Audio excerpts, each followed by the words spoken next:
tout le long de mes travaux en anthropologie, j'ai toujours alterné. euh, j'ai toujours essayé de me rappeler que je pouvais être à la fois linguiste et anthropologue, même si souvent j'avais conduit des projets de recherche qui étaient plus linguistiques qu'anthropologiques. Alors linguistique pure et dure, c'est-à-dire on fait des descriptions de phonèmes, de morphèmes, de machins, on écrit des grammaires, on écrit des trucs comme ça, même si beaucoup d'anthropologues, très souvent, font ça. Après des périodes sur le terrain, parce qu'ils ont une telle connaissance des sociétés dans lesquelles ils travaillent, surtout s'ils font de l'anthropologie de longue durée, du terrain de longue durée, donc ils sont tout à fait capables, comme moi, de faire ça. La différence, probablement, c'est que, évidemment, si je me définis comme linguiste en partie, c'est parce que la langue est aussi mon objet d'étude, non pas simplement le moyen que j'utilise pour communiquer avec les gens. Donc c'est la différence essentielle. Alors, en ce sens, j'ai conduit donc des projets sur la transformation du pidgin en créole. Et je pense que, et ça c'était dès le départ dans ma thèse, que j'ai pu montrer par exemple justement que les théories que l'on avait construites sur la transformation des pidgins en créole étaient des théories qui étaient en fait extrêmement géolocales en quelque sorte, et qu'on essayait de comprendre les phénomènes de créolisation plus larges, on se heurtait donc à des sociétés et à des situations pour lesquelles les théories de base ne pouvaient pas, pour lesquelles ne s'appliquaient pas. Donc là, ce que j'ai pu montrer dans ma thèse de doctorat, c'était justement qu'il fallait comprendre que les pidgins deviennent des créoles, non pas simplement parce que les enfants parlent ces langues maintenant comme des langues maternelles et que donc comme des enfants ils en font des transformations, c'était pas ça le but, mais plutôt de comprendre qu'en fait un pidgin devient un créole parce qu'il y a une communauté possible de locuteurs préalables qui pensent que la langue et dans laquelle la langue est devenue suffisamment importante pour qu'elle devienne le médium principal, et que donc à titre de médium principal de la communication, la langue a déjà subi des transformations qui sont propres à des langues de communication qui sont étendues, et que donc, à partir du moment où les enfants arrivent, la transformation, peut-être que ces enfants peuvent faire, est tout à fait restreinte. Parce que le travail a été fait au préalable par les adultes qui ont eu, eux, besoin d'une langue de communication étendue et leur permettant de travailler à travers tous les registres. Donc, c'est une contribution qui, à mon avis, est intéressante et qui m'a permis, moi, de comprendre davantage, justement, la notion de communauté, mais de communauté de locuteurs, et de voir à quel point la communauté de locuteurs est importante pour comprendre l'histoire de ces langues, qui est une histoire extrêmement vivante. Hein. La langue sur laquelle je travaille, moi, depuis toutes ces années, le pidgin des îles Salomon, est une langue dont on peut dater l'origine à peu près 1864. Très récente, qui a été créée en association avec la traite de la main-d'œuvre qui a lié la Mélanésie, les îles de Mélanésie, avec l'industrie de canne à sucre, ou plutôt les plantations de canne à sucre du Queensland dans le nord de l'Australie. Donc on sait que c'est à partir de ce moment-là que un jargon qui existait un peu dans le Pacifique, sur les bateaux de chasseurs de baleines, sur les bateaux de gens qui cherchaient le bois de santal, tous ces exploreurs et explorateurs. Tout ce jargon a servi de base à ce créole ce pidgin qui s'est mis en place quand des 60 000 environ Mélanésiens, sur une période de 40 ans, ont été amenés en l'État de Queensland pour travailler les plantations de canne à sucre. Alors vous me direz, quel est le rapport entre cette transformation, ce transport de main-d'œuvre et puis la naissance de ce pidgin? C'est simple, c'est que les îles mélanésiennes sont des îles extrêmement multilingues. C'est en Mélanésie que l'on trouve le plus haut taux de multilinguisme au monde. Vous imaginez que, par exemple, il y a 6 millions d'habitants en Papouasie-Nouvelle-Guinée maintenant, et il y a 800 langues différentes recensées pour 6 millions d'habitants. Donc, au Salomon, c'est 600 000 habitants pour 74 langues différentes. À Vanuatu, c'est 300 000 habitants pour 124 langues différentes. Bon, on en est dans des... Nous, ici, au Canada, on a du mal avec plusieurs langues, là, mais Mélanésie, c'est encore pire. Donc, ces gens-là se retrouvent, qui viennent d'îles différentes, emmenés de force par des recruteurs ou des blackbirders qui les ont enlevés de force ou qui les ont recrutés sous des raisons X. ils se retrouvent dans des petites plantations au Queensland avec des tas de gens qui parlent d'autres langues qu'eux. Et ce multilinguisme ne permet pas qu'un bilinguisme s'installe, ne permet pas que ces gens apprennent aussi l'anglais rudimentaire parlé par quelques directeurs de plantation. Donc se met en place un pidgin qui en fait utilise toute la racine, la syntaxe mélanésienne et une grande partie du lexique, du vocabulaire donc anglais qui est à la disposition des travailleurs. Au moment où l'Australie passe en 1904 son White Australia Policy, qui donc interdit à des gens qui ne sont pas blancs de travailler sur des plantations ou dans les mines, etc., tous ces gens-là sont renvoyés dans leurs îles. Et quand ils sont renvoyés, ils ramènent avec eux le pidgin qu'ils ont appris sur les plantations. Ce pidgin reste à l'état comme ça de dormance pendant plusieurs années, jusqu'à ce qu'en 1920-1930, le gouvernement colonial britannique instaure aux Salomon un système de plantation pour lequel il faudra de la main-d'œuvre.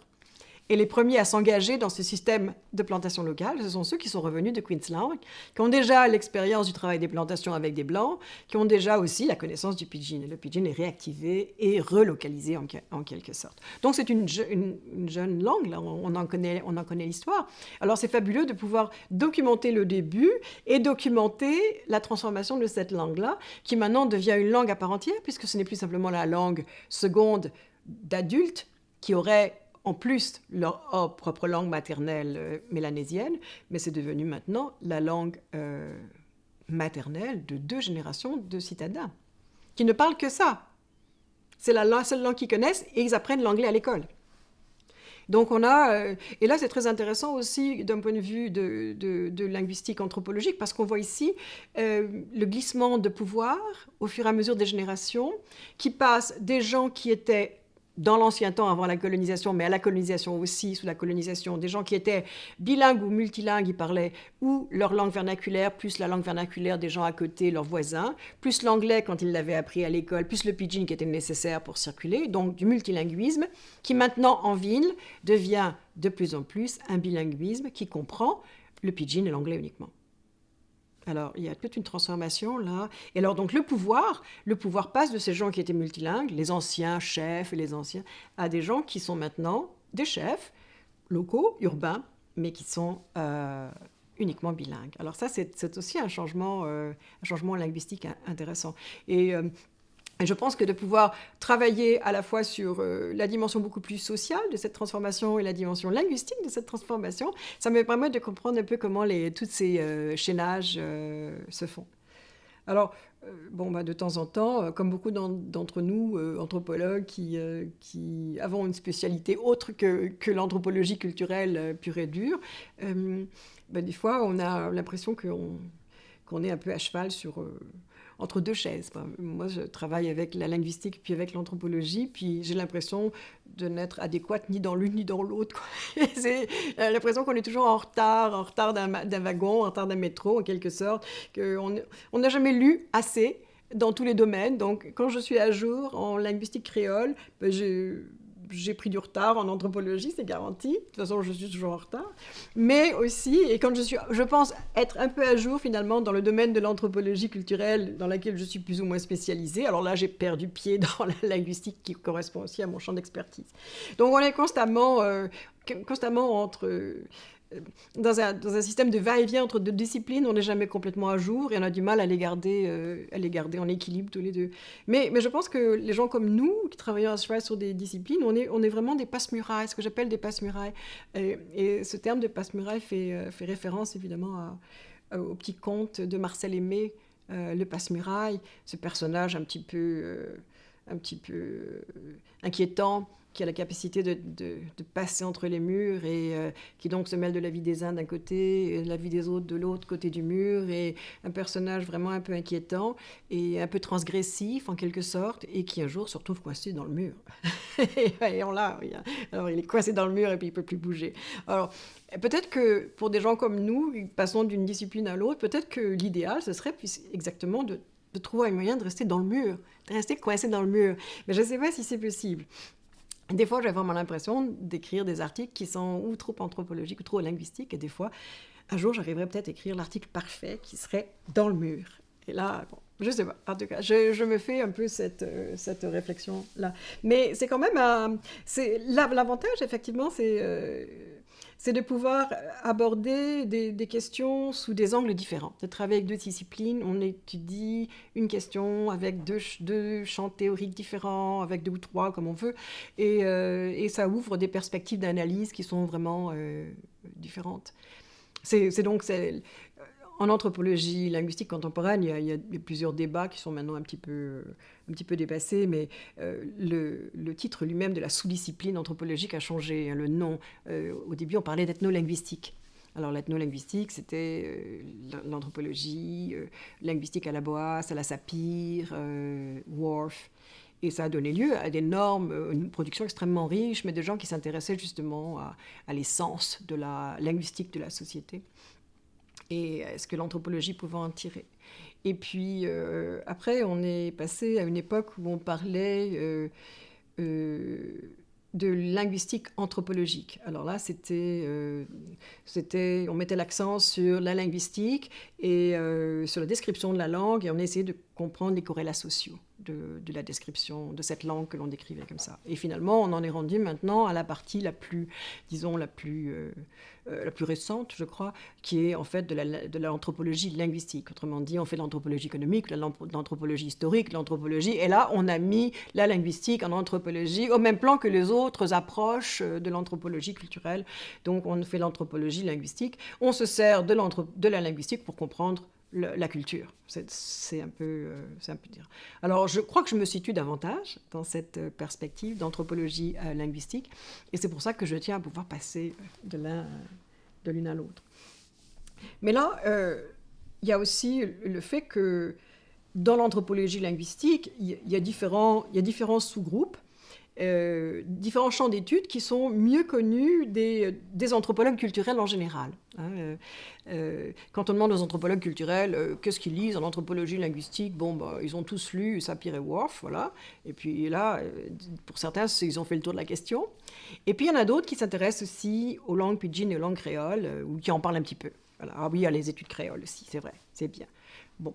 Et je pense que c'est parce qu'à un moment donné, au début des études créoles, ou quand les études créoles commencent à prendre un petit peu de place en anthropologie, ou être reconnues comme étant un objet d'étude ou un sujet d'étude important, c'est parce qu'on estimait, ou on espérait en tout cas, qu'en étudiant la naissance des langues créoles, ou des langues pidgin plutôt, on aurait peut-être l'occasion de comprendre un petit peu mieux l'origine du langage, puisque les langues créoles sont des langues nouvelles. Des langues nouvelles, alors des langues nouvelles, le langage. Sauf qu'évidemment, il y avait un problème un peu grave auquel on n'avait pas pensé, c'est que quand le langage se met en place, c'est le résultat de processus extrêmement longs sur des milliers d'années. Et surtout, ceux qui mettent le processus en place n'ont pas d'autres langues, qui connaissent pas d'autres langues du tout. Tandis que dans une langue pidgin, quand une langue pidgin se met en place, les gens connaissent déjà le langage. Ils parlent déjà d'autres langues. Donc, il s'agit simplement de la naissance d'une langue nouvelle, mais pas de la naissance d'un langage. Donc ça, mais très rapidement, on s'est aperçu qu'on ne pouvait pas répondre à cette question-là en étudiant les langues pidgin. Mais c'est quand même un processus extrêmement intéressant, le processus de créolisation à la fois linguistique et culturelle, parce que quand on fait vraiment attention à l'histoire et au contexte qui sert de creuset justement à la mise en place de ces langues-là, on se rend compte qu'il s'agit d'une histoire d'abord de mouvements de population partout, de contacts culturels, donc c'est important. Les gens qui travaillent sur les langues créoles, en anthropologie, on n'est pas très nombreux, mais on met tous l'accent sur le contact culturel. Les langues créoles sont surtout étudiées par des linguistes. C'est très surprenant quand même, étant donné que c'est un phénomène essentiellement culturel, de contact culturel. Je pourrais nommer, sur les 5 doigts de ma main, là, faire le tour des anthropologues qui travaillent sur les créoles. Donc, il y a ça, c'est donc une histoire de contact culturel, c'est une histoire de mouvement de population, donc c'est une question extrêmement pertinente pour le monde contemporain. C'est aussi une question de rapport de pouvoir entre les différentes populations, et donc de rapport de pouvoir entre les langues parlées par ces différentes populations. Et c'est aussi quelque chose de très important de nos jours. On est dans une situation linguistique maintenant avec l'hégémonie de l'anglais, bientôt peut-être l'hégémonie du mandarin, on ne sait pas, on verra bien ce qui va nous arriver. Mais ce qui se passe, c'est qu'on assiste à en raison du colonialisme, à toute une forme du colonialisme européen, à tout un effet de glottophagie, donc par des langues puissantes, des langues minoritaires. Donc c'est quand même un phénomène qui est quand même assez aussi pertinent pour le monde contemporain. J'ai l'impression, en faisant le tour de la question, que les études créoles sont moins importantes qu'elles le sont aujourd'hui en linguistique.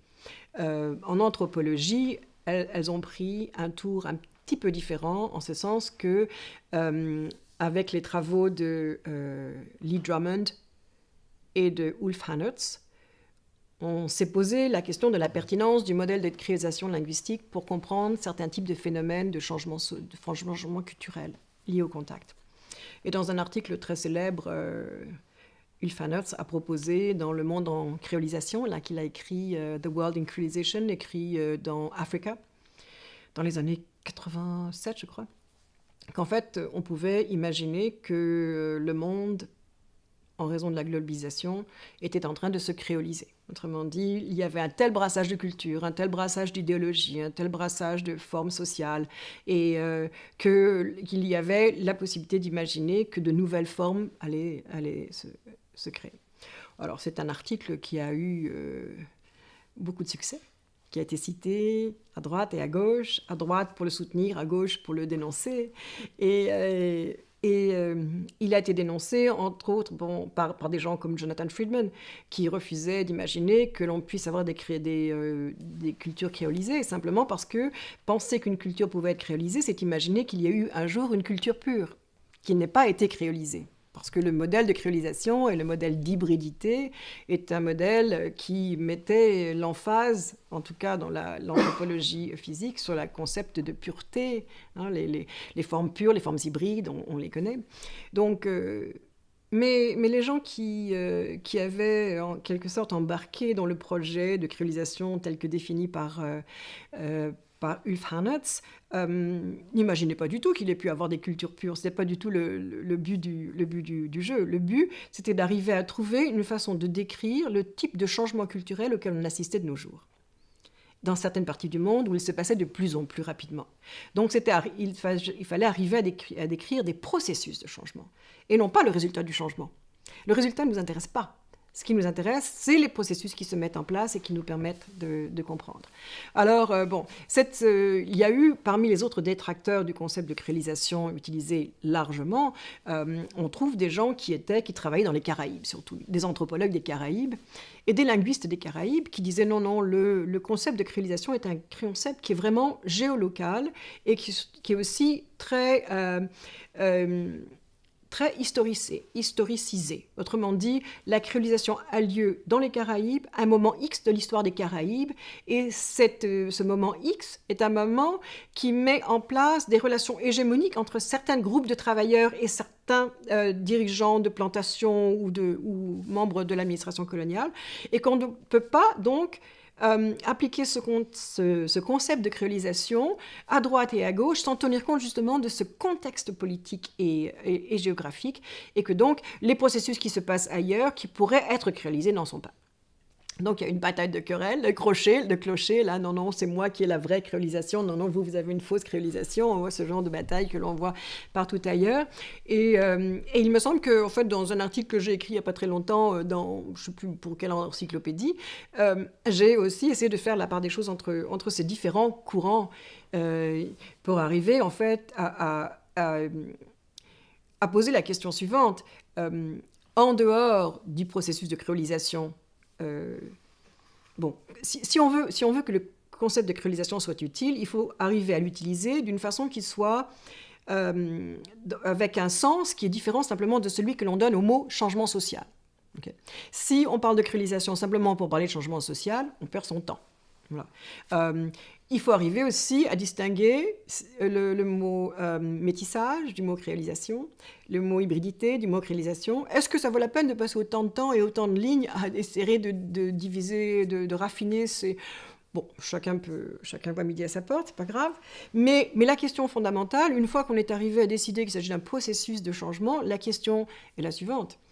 Est-ce que la créolisation s'arrête une fois qu'elle a abouti à quelque chose ?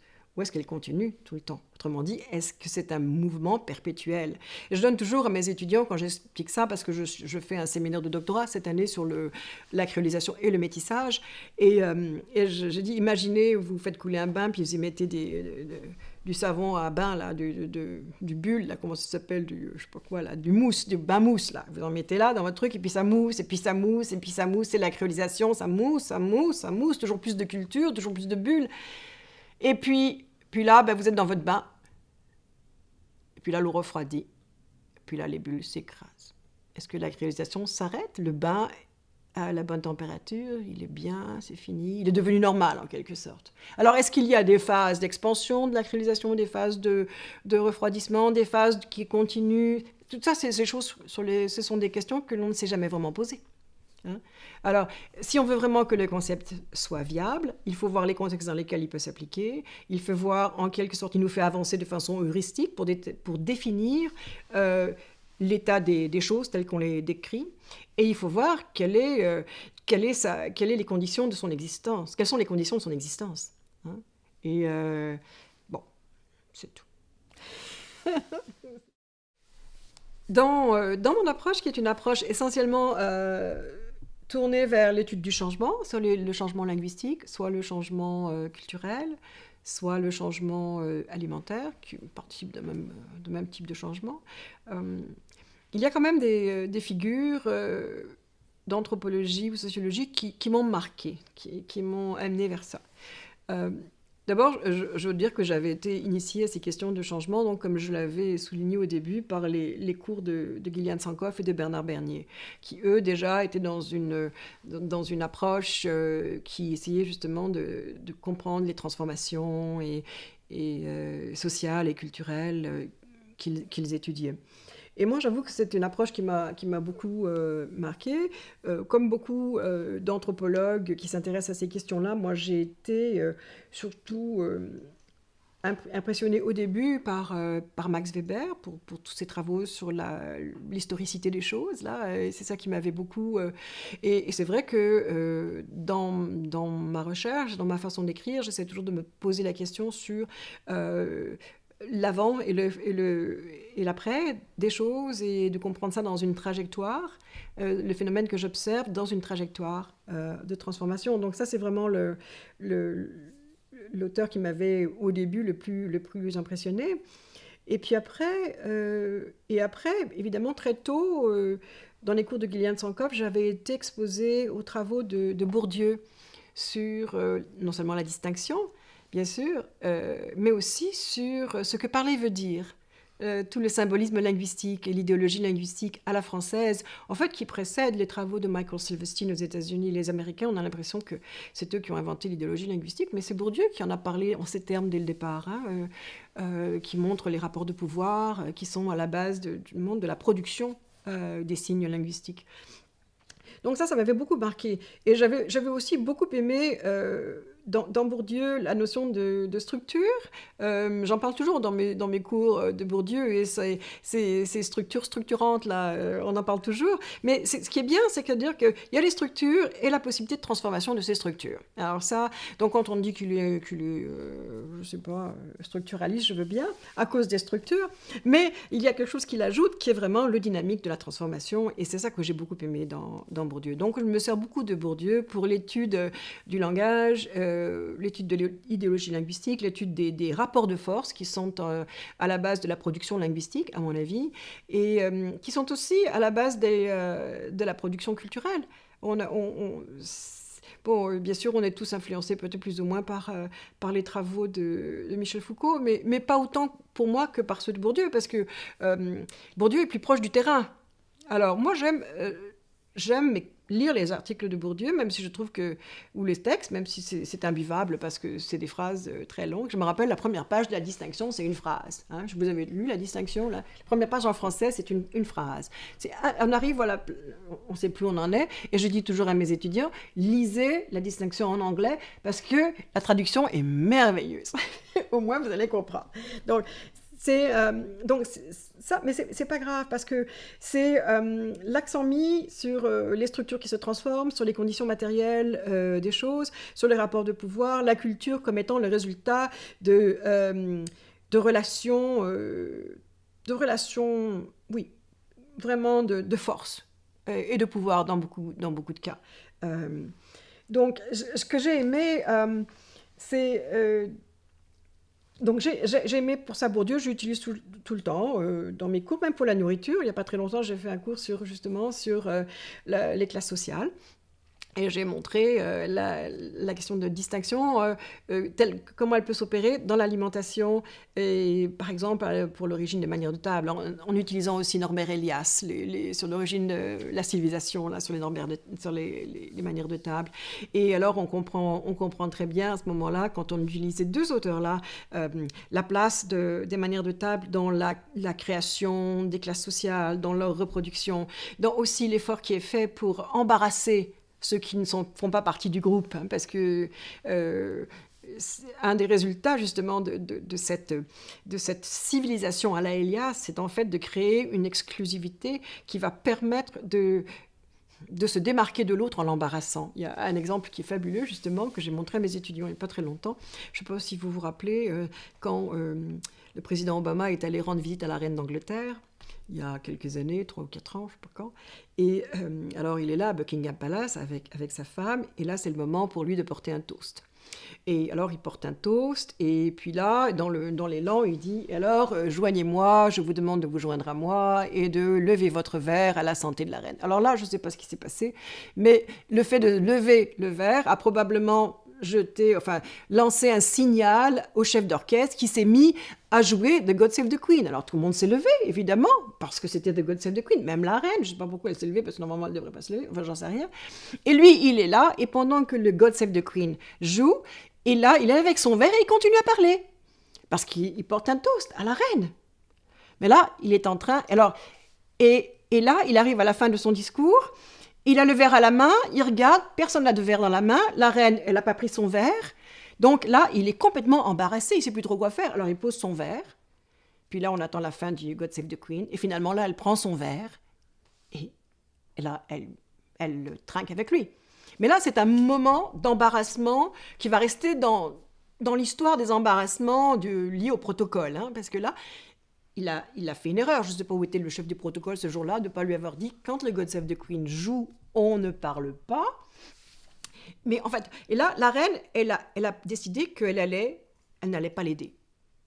Elle aurait très bien pu prendre son verre et dire, tant pis, le protocole, je m'en fiche, hein, je suis la reine. Alors, monsieur Obama, merci beaucoup. Et voilà, par courtoisie, non. Elle a décidé de jouer le jeu jusqu'au bout, elle l'a embarrassé. Donc, quand on utilise Bourdieu et Elias pour discuter un peu de ces trucs-là, on comprend un petit peu le rapport de force qui s'établit. Elle doit se dire, mon Dieu, quand je pense que je vais retrouver monsieur Trump dans un discours dans un repas officiel, qu'est-ce qu'il va falloir que je fasse? On va encore m'envoyer un de ces Américains qu'il va falloir que j'éduque.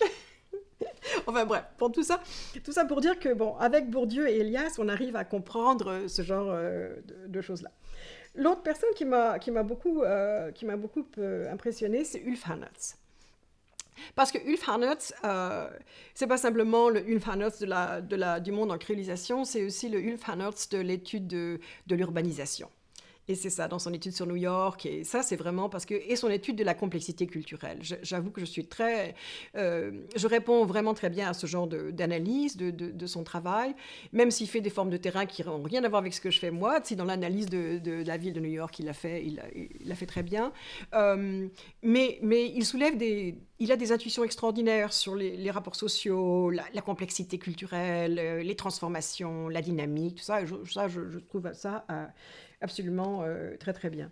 Et puis finalement, parce que dans son étude de la complexité culturelle, Hernertz peut arriver à montrer les grands mouvements en même temps que les détails. Et ça, je trouve qu'il faut vraiment arriver à avoir un sens de l'équilibre pour arriver à montrer tout ça. Et puis finalement, une des personnes aussi qui m'a beaucoup impressionnée, c'est Sidney Mintz. Et Sidney Mintz, encore une fois, pour les mêmes raisons que Ulf Hernertz m'inspire, c'est-à-dire l'attention portée à l'histoire, à toute l'économie politique dans laquelle tous ces mouvements se passent, parce que, bon, moi je suis pas très matérialiste, mais plutôt dans l'économie politique, il y a même beaucoup de choses qui se passent. Et dans son étude, par exemple, magistrale de Sidney Mintz, là, de Sweetness and Power, dans lequel il fait justement l'histoire du sucre et des transformations sociales, à la fois dans les Caraïbes, en Angleterre, qui permettent au sucre de devenir ce qu'il est. C'est fabuleux, quoi. On a une histoire du monde occidental en l'espace de 300 pages, quoi. Et ça, je trouve ça vraiment un tour de force d'être arrivé à faire ça. C'est un livre qui m'a beaucoup marqué. Je le donne encore à lire à mes étudiants dans mon cours de l'alimentation de base. Là, et ça, donc, ce sont ce type d'auteurs-là qui parlent de la complexité, des grands mouvements en même temps, qui s'inspirent tous aussi de Max Weber et des transformations. Et vraiment, ce sont des auteurs inspirants. Bon, est-ce que dans les auteurs contemporains, comme tout le monde, on a tous lu Giddens, et puis on prend un petit peu de ci, et puis on a tous lu Ulrich Beck, et puis on s'intéresse au risque, et puis on lit des choses, et puis on a Marie Douglas en tête quand on parle, surtout quand on parle d'alimentation, bon, des choses comme ça. Alors on a tous, il y a toujours des tas d'auteurs que l'on peut utiliser, et qui viennent enrichir notre pensée, et ça, j'aime toujours ça. Et je me rappellerai toujours une réflexion de Maurice Godelier, qui m'avait dit, tu sais, vous avez de la chance, vous les jeunes, moi évidemment je suis plus jeune que lui, mais je suis quand même plus âgée, mais plus jeune que lui, il m'a dit, tu sais, vous les jeunes, vous avez beaucoup de chance, parce que moi, quand j'ai grandi en anthropologie, après la philosophie, eh bien, il fallait qu'on soit ou structuraliste, ou marxiste, etc., etc. On avait un paradigme dans lequel on devait fonctionner, et on n'avait pas le droit de s'échapper de ça. Vous pouvez prendre ici, vous pouvez prendre là, vous pouvez prendre là, vous pouvez prendre là, et vous pouvez faire un cadre théorique beaucoup plus riche qui répond un peu davantage au type de données que vous avez, donc vous vous en sortez beaucoup mieux. Et à l'époque, je me disais, oui, peut-être c'est vrai. Puis en fait, oui, on a beaucoup plus, il me semble, de liberté intellectuelle qu'à un moment donné où les paradigmes théoriques étaient très importants. Hein. Quand on était structuraliste, c'était presque une profession de foi, là. Hein, et c'est ça. Puis après, les marxistes sont arrivés, et puis il y a eu des remplacements comme ça qui ont été très forts. Il y a eu toujours des tas de gens qui sont passés entre les mailles du filet. Mais là, me faire dire ça par Godelier à un moment donné, là où il arrive lui aussi en fin de carrière, et il me dit... Tu vois, il me semble que vous avez davantage de chance parce que c'est c'est plus flexible, c'est plus souple pour vous et vous n'êtes pas pris dans des carcans théoriques dont vous êtes en fait les prisonniers. Et j'avais trouvé ça une réflexion heureuse. Et puis finalement, pour plus près du Pacifique, alors j'avais été aussi évidemment, Pierre Maranda a joué un grand rôle dans ma carrière d'anthropologue océaniste. Je ne travaille pas du tout de la façon dont Pierre travaillait. Je ne suis pas structuraliste du tout. Je travaille dans des milieux urbains complètement hybrides, pas du tout les Lao qu'il a tant aimé, et pas du tout. Mais on se retrouve par le respect qu'on a pour le terrain et par l'amitié qu'on a eue pour les gens. Et la façon de comprendre l'anthropologie. Donc on peut avoir une génération d'écart, être à des pôles complètement radicaux de positions théoriques, et même se retrouver quand même dans le terrain qui en fait nous unit. Pas parce que c'est au même endroit, mais c'est parce qu'on a la même conception de ce que c'est que le terrain. Et ça, je serais toujours redevable à Pierre d'avoir été toujours extrêmement bienveillant à mon égard, mais surtout d'avoir été très généreux. Autrement dit, Pierre, c'était facile. Il ne faisait pas de commentaires négatifs. Il cherchait toujours les choses positives à dire sur quelqu'un, toujours encourageant les étudiants. Et ça, c'est vraiment extrêmement intéressant. Sans compter que bon, il avait cette folie de l'ethnologue qui est à la fois mathématicien, philosophe, un peu linguiste, un peu tout. Ça, c'était fabuleux. On ne savait jamais quel était le Pierre qu'on allait rencontrer aujourd'hui. C'est ça. Et j'ai trouvé ça extrêmement agréable et très stimulant. Et puis l'autre anthropologue évidemment qui m'a beaucoup marqué, c'est Roger Keesing, avec lequel j'ai vécu pendant plusieurs années. Et lui aussi, à cause de sa conception du terrain, mais aussi sa façon de concevoir la place de l'anthropologie et de la linguistique dans une analyse beaucoup plus poussée du changement culturel. Même si, encore une fois, je ne partageais pas avec Roger les mêmes intérêts pour les mêmes choses, parce que Roger, lui, avait romantisé les Kwayo, et puis c'était un monde fabuleux qui s'était plus ancré dans le passé. Il était devenu leur champion. Et moi, je travaillais dans un monde tout à fait, ce monde hybride-là que j'aime tant. Mais malgré tout, cette conception de ce que c'est que la recherche, de ce que c'est que le terrain, de ce que c'est que l'écriture, c'est des choses que j'ai, sur lesquelles j'ai beaucoup appris avec lui. mon anthropologie a beaucoup changé à partir de ce moment-là. Une autre façon d'avoir un regard sur les choses. Et je pense qu'en fait, autant le terrain est une histoire de rencontre que l'anthropologie est une histoire de rencontre. C'est les gens qui nous ont stimulés, qui nous ont motivés, qui nous ont inspirés, parce que l'inspiration, il faut la garder tout le long de sa carrière, puis après, il faut la passer à nos étudiants. Il faut arriver à les toucher personnellement, arriver à leur faire valoir, montrer l'importance de la discipline, l'importance de la connaissance. Et dans le monde d'aujourd'hui, où le président Trump est élu président des Américains. Voilà, c'est tout.